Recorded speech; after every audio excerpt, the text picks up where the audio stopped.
I'm Caleb Giddings from Gun Nuts Media, and today's video we're going to talk about something we talk about a lot: self-defense and personal protection. Most of the regular viewers of this channel, and myself, carry guns for self-defense and personal protection. Guns like the Beretta APX Centurion in 9mm. I'm a big believer in the utility of a firearm as a tool for self-defense, but it is only a tool. If you're willing to get the proper training, if you're willing to have the right mindset and be a safe and responsible gun owner, then I believe that you should look into getting a firearm for personal protection. But what if you can't? What if you live somewhere where guns are illegal? What if you aren't comfortable carrying a gun? What if, for any number of perfectly valid reasons, a firearm isn't an option for you? Well, today's video, we're going to take a look at 5 real-world self-defense tips, real-world strategies that you can apply to the idea of personal protection and self-defense outside of the home, whether or not you choose to carry a gun. Number 5, avoidance. Let's talk about avoidance here for a second, because it is the most effective self-defense strategy that exists. I heard a million years ago from a friend or an instructor or someone, and I honestly don't remember where, that you win 100% of fights that never happen. And I genuinely believe that. You do. And I want you guys to remember the context that we're talking about this in. This is self-defense for the armed citizen outside of the home, okay? I am presuming that the majority of people watching this video are not cops. They're not military members. They do not have a legal or ethical obligation to get involved in someone else's gunfight. If you feel a moral obligation to get involved in someone else's gunfight, you better have an appropriate level of training to pull that off. But let's go back to the point at hand. The best and most effective self-defense technique in the world, better than palm strikes to the face or instep stomps or whatever, is avoidance. Run away. If you see a bad situation going down and you're in a position where you can go in the other direction from the shenanigans that are about to occur, I strongly recommend that you avoid that situation entirely. Some dude's trying to swerve and run you off the road in traffic, drive away. If you can, drive away. All right, run away from the situation. If you're in the mall with your children or your girlfriend or your husband and you hear pop, pop, pop, and it's coming from way the other end of the mall, run away. All right? There's no shame in running away. You're not a hero. I'm not a hero. All right? I carry a gun outside of the military to protect myself and to protect my family and to protect the people that I care about in this world, all right? I am certainly not interested in cowboying up and going and getting involved in somebody else's gunfight. The best option, the most effective option to protect yourself and protect your life is to avoid it. Don't be where the gunfight is going to be. Don't do stupid things at stupid times and stupid places with stupid people, and you will avoid the vast majority of dangerous situations. Run away. Number 4, de-escalate the situation. Sometimes you can't run away. It happens. You may be caught in a classic con game of, hey man, do you have the time? Or you may be getting aggressively panhandled by a bum. There may be a situation that you can't run away from. De-escalate it if you can. If you can, all right? One of the de-escalation tactics that I'm fond of is carrying a dump wallet. What's a dump wallet, you may ask? Well, let's say I'm out and somebody says, give me your effing wallet. I can assess that situation, and if I assess the situation that all he really does want is my wallet, well, I have a dump wallet and it's got some expired credit cards and like $5-6 in cash in it, and you dump that on the ground, and then you go back to option number 5, run. All right? De-escalate and avoid when put together, are extremely effective. Other de-escalation methods: talking. Sometimes talking can actually de-escalate a situation. You don't need to be confrontational and angry with people. Somebody flips you off in traffic, don't flip them off back. Just an idea. You bump into somebody out in public and they turn around and shove you and call you a motherfucker. Sorry, man. I'm real sorry. I don't want any trouble. I'm really sorry, dude.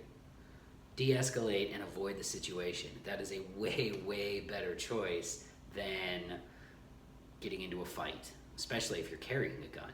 But de-escalation is extremely important. It's also difficult to understand because to be good at de-escalation, you have to be able to judge the situation. You have to be able to look at a person and their actions and decide whether or not they just want to be Billy Badass or whether or not they're actually serious about causing you harm. And it is a difficult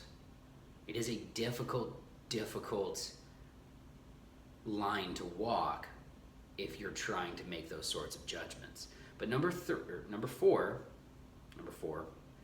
is de-escalate if possible. So number 5 is avoid, number 4, de-escalate. Which brings us to number 3. Have options other than deadly force. Now this one's specific to people who carry a gun, and I apologize for going here, but you can actually apply it to people who choose to not carry a gun. You need to have options because at some point, force may be necessary in your life. You may not be able to avoid, you may not be able to de-escalate the situation, but it also may not be a situation where deadly force is justified. I'll give you a for instance of something that allegedly happened, a story I read on the internet, where a man cut another man off in traffic and was screaming, "I'm going to fucking kill you," to the other man. The other man's response to this was to draw a handgun. That's not justified. Drawing a handgun is considered threatening someone with deadly force in all 50 states and under federal law. He was not justified in that situation to threaten this other guy with deadly force. He just wasn't. And that can be a problem. If the gun is your only option for force, if you go from harsh language to bullets, if that's your force continuum, you could find yourself in very serious trouble if you draw a gun in a situation where it's not warranted, or if you draw a gun to bluff and to threaten someone with it to get them to stop their action, and the person that you're attempting to threat isn't impressed by it. Something to remember, and something I learned from Craig Douglas's ECQC course, is that criminals are often not impressed when you take guns out and point them at them. They have probably had guns pointed at them before, so you just producing a gun and saying, "Get back, I have a gun," may or may not produce the desired result. That's why I teach and why I'm a big advocate for civilians. When you're carrying a gun, you should only take that gun out if you are actually in danger or you believe yourself to be in danger of death or grievous bodily harm. To continue the discussion on options and what options you should have, pepper spray is a great option. Pepper spray works really well on people. People don't like getting pepper sprayed. You should also, in my opinion, have some sort of background in hand-to-hand fighting, whether it's jiu-jitsu, which is what everybody loves jiu-jitsu, or even if you have some stand-up striking and understand a little bit of wrestling and pummeling so that you can keep yourself on your feet, that's better than nothing. And nothing is what you probably have if your force options are harsh words and a gun. Have something more than nothing.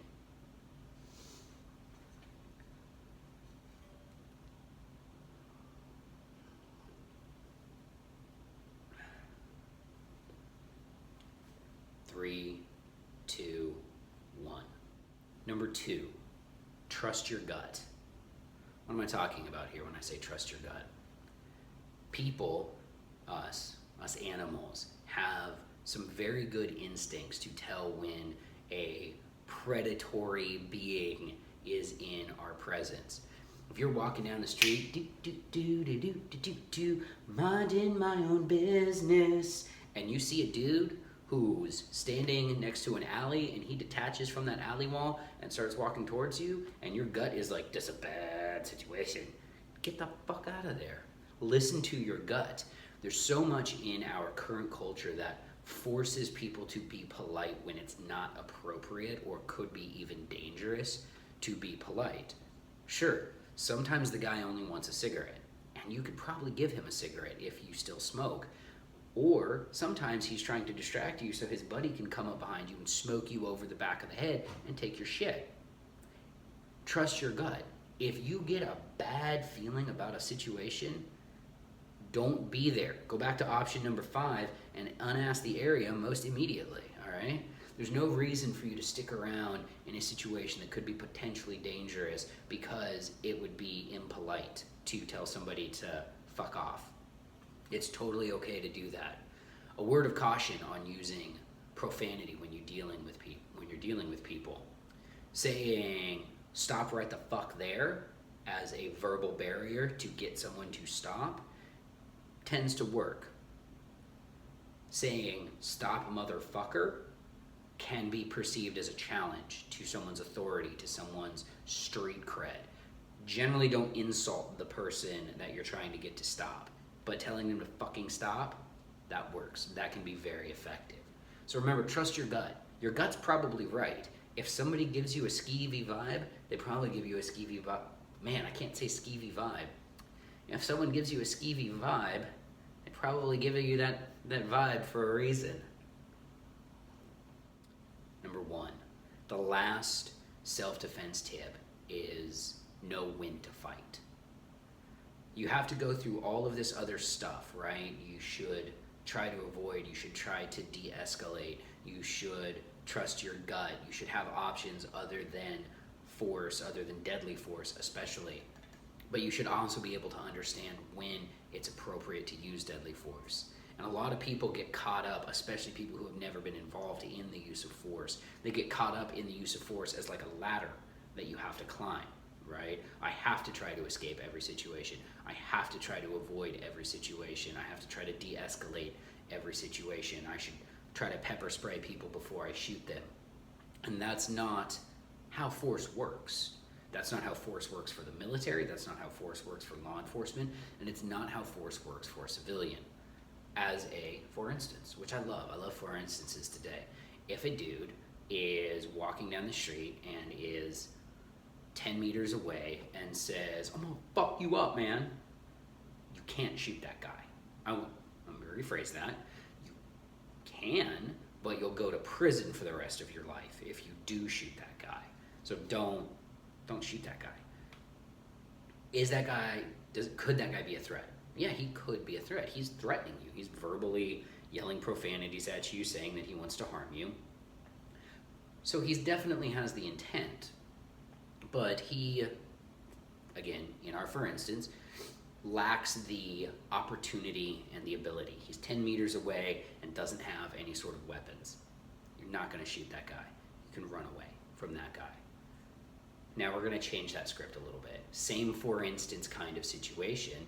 You're in the mall and you are walking your family, you hear pop, pop, pop as you walk around a corner and you see a fucking active shooter right there with a gun shooting people. Do you have to try avoidance, de-escalation, and less lethal force on this guy? Absolutely not. He is in the commission of multiple felonies, trying to murder people. Shoot that guy. If you have the skill and ability necessary to execute a highly technical shot in a crowded environment, you should take that shot. I want to do another video later on that, in that most people aren't nearly as good at shooting as they think they are, and most people aren't good enough at shooting to actually make that shot, but that's a different video for a different time. The point here is that you have to know when it's time to fight. And unfortunately, most situations won't be as clear-cut as our hypothetical examples. That's all we have for today's video. I apologize for being a little bit rambling, but this is important subject matter to me. Whether or not you choose to carry a gun, you have the right to defend your life, but you need to understand the importance of these techniques in defending your life. You don't have to fight everybody you meet. You win 100% of the fights that never happen. If you leave this video with just one thing, that's what I'd like you to leave it with. Until next time, remember, run your gun, not your mouth.